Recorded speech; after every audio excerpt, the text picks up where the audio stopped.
Bakit maraming naluloko? Minsan may tumawag sa akin, Sir, paliwanag na po sa akin kung ano po ang ibig sabihin ng Kaiser. Sabi ko, ang Kaiser ay 3-in-1. Mayroon kang long-term healthcare, mayroon kang investment, at mayroon kang insurance.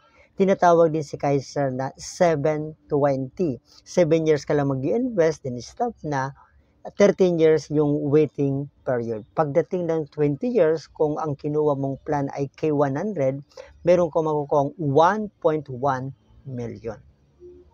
After 1 year, tumawag siya uli sa akin. Sir, usap tayo. Sabi ko, bakit? Kasi po na-scam ako. Bakit maraming taong na-scam? Kasi hindi wise. Paano ba maging wise? Number 1, matutong maghanap ng karunungan, mag-research, mag-aral, magbasa para hindi naluloko.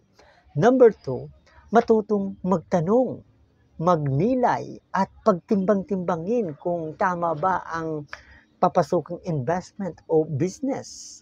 At ang pangatlo, matuto sa pagkakamali. Gawin at isabuhay yung natutunan sa number 1 at sa number 2.